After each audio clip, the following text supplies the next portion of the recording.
इस कहानी में हम कंपाउंडिंग की ताकत को समझेंगे और देखेंगे कि कैसे 2 साल में 20 लाख रुपए का सफर तय हुआ।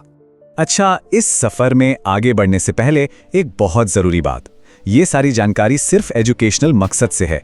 इसे किसी भी तरह की फाइनेंशियल एडवाइस ना समझा जाए। कोई भी बड़ा निवेश करने से पहले एक सर्टिफाइड प्रोफेशनल से सलाह जरूर लें।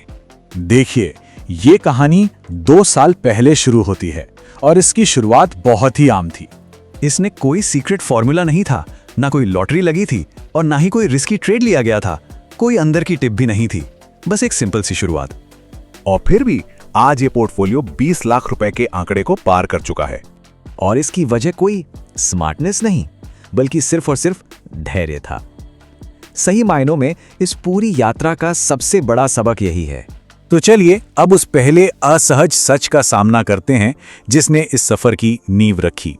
ये था बचत की सोच से निकलकर निवेश की सोच अपनाने का बदलाव। ज्यादातर लोगों की तरह एक यकीन था कि सिर्फ पैसे बचा लेना ही काफी है, लेकिन सच कहूं तो ये एक जाल है। आपकी बचत पर पैसा नहीं बढ़ता, लेकिन आपका सबसे कीमती एसेट यानी समय वो लगातार कंपाउंड होता जाता है, वो बीतता जाता है और हम वही खो रहे थे। यहाँ पर सोच का फर्क बिल्कुल साफ हो जाता है। एक सेवर यानी बचाने वाला सोचता है, अरे बाजार गिर गया, जल्दी से पैसे निकाल लो, जबकि एक इन्वेस्टर सोचता है, मार्केट में ये उतार चढ़ाव तो इस खेल में बने रहने की एंट्री फीस है। ये है कंपाउंडिंग का वो मशहूर formula, A = P × 1 + R raised to the power of T। यहाँ R आपका रिटर्न है और T है समय। अब देखिए, जब समय कम होता है, जैसे हमारे केस में सिर्फ 2 साल, तो ग्रोथ को असली रफ्तार देने के लिए आपका प्रिंसिपल यानी P सबसे ज्यादा जरूरी हो जाता है। मतलब एक बड़े मूलधन से शुरुआत करना ग्रोथ को तेज कर देता है। तो सवाल यह है कि वो कौन सा सिस्टम था जिससे ये ग्रोथ मिली। चलिए अब उस बेहद बोरिंग लेकिन कमाल के असरदार सिस्टम को समझते हैं। इस पूरी स्ट्रैटेजी का जो मूल मंत्र है वो यही है, दौलत बनाने का रास्ता अक्सर रोमांचक नहीं बल्कि बहुत अनुशासित और उबाऊ होता है। तो एक बहुत ही सीधा और बोरिंग फैसला लिया गया। हर महीने बिना इमोशनल हुए 70,000 रुपए इन्वेस्ट किए गए। मार्केट ऊपर जाए या नीचे, इस नियम को कभी नहीं तोड़ा गया। अब असली सवाल पर आते हैं। आखिर 24 महीनों में लगाए गए 16.8 लाख रुपए 20 लाख रुपए में कैसे बदल गए? इसका जवाब सिस्टम के डिजाइन में ही छिपा है। ये रहा उस सिस्टम का पूरा ब्लूप्रिंट। 40% पैसा गया इंडेक्स फंड में, जो पोर्टफोलियो की नींव है स्थिरता के लिए। 25% गया इक्विटी फंड्स में अच्छी ग्रोथ के लिए। 20% सीधे स्टॉक्स में जो रिटर्न को बूस्ट करने का काम करते हैं। 10% सोने में जो मार्केट की बड़ी गिरावट से बचाता है।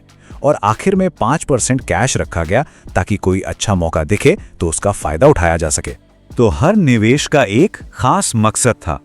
इंडेक्स फंड्स ने नींव का काम किया, इक्विटी फंड्स ने एक्स्ट्रा रिटर्न यानी अल्फा के लिए काम किया, स्टॉक्स बूस्टर थे, सोना एक तरह का सेफ्टी कवच था और कैश को सही मौके के इंतजार में रखा गया था। यहां सबसे जरूरी बात यह है कि फोकस कभी भी शॉर्ट टर्म रिटर्न के पीछे भागना नहीं था। फोकस था एक मजबूत प्रोसेस बनाने पर, एक ऐसा सिस्टम जिस पर भरोसा किया जा सके। देखिए, पैसा बनाना सिर्फ गणित का खेल नहीं है, ये साइकोलॉजी का भी खेल है। तो चलिए अब सबसे मुश्किल हिस्से पर आते हैं, यानी डर का सामना करना। और फिर वही हुआ जिसका डर था। मार्केट बुरी तरह से गिर गया, पोर्टफोलियो लाल निशान में दिखने लगा और डर हावी होने लगा। सच कहूं तो यही वो मोड़ है जहां ज्यादातर निवेशक हार मानकर बाहर निकल जाते हैं। इस एक लाइन को हमेशा याद रखना बहुत जरूरी है। डर में आकर बेचना कोई रिस्क मैनेजमेंट नहीं होता, ये अपने ही फाइनेंशियल भविष्य पर कुल्हाड़ी मारने जैसा है। कंपाउंडिंग का जादू सिर्फ उन्हीं के लिए काम करता है जो मैदान में टिके रहते हैं। वेल्थ बनाने की एक टाइमलाइन होती है। शुरुआती 0 से 3 साल बिल्डर फेज होता है, जहां ग्रोथ बहुत धीमी लगती है और ज्यादातर लोग इसी फेज में निराश हो जाते हैं, जबकि असली तेजी तो इसके बाद आनी होती है। तो इस सब्र और अनुशासन का आखिरी नतीजा क्या रहा? चलिए अब उस पर नजर डालते हैं। तो ये है आंकड़े। 24 महीनों में कुल 16,88,000 रुपए का निवेश 20 लाख रुपए के पोर्टफोलियो में तब्दील हो गया। ये लगभग 19% की ग्रोथ है। ये कोई रातों रात अमीर बनाने वाला रिटर्न नहीं है, बल्कि एक स्थिर और दोहराने लायक नतीजा है। अब एक बहुत जरूरी चेतावनी, ये जो रिटर्न है, ये भविष्य की कोई गारंटी नहीं है। बाजार कभी भी गिर सकते हैं। एक चीज जो किसी भी निवेशक के कंट्रोल में होती है, वो है उसका अनुशासन। बस वही एक कांस्टेंट है। चलिए एक बात बिल्कुल साफ कर लेते हैं, अगर कोई जल्दी से अमीर बनने का रास्ता ढूंढ रहा है तो कंपाउंडिंग वो रास्ता नहीं है। यह आपको जल्दी अमीर शायद न बनाए, लेकिन जो भी सब्र और अनुशासन के साथ इसमें टिका रहता है, उसे ये आर्थिक रूप से अजेय जरूर बना देती है।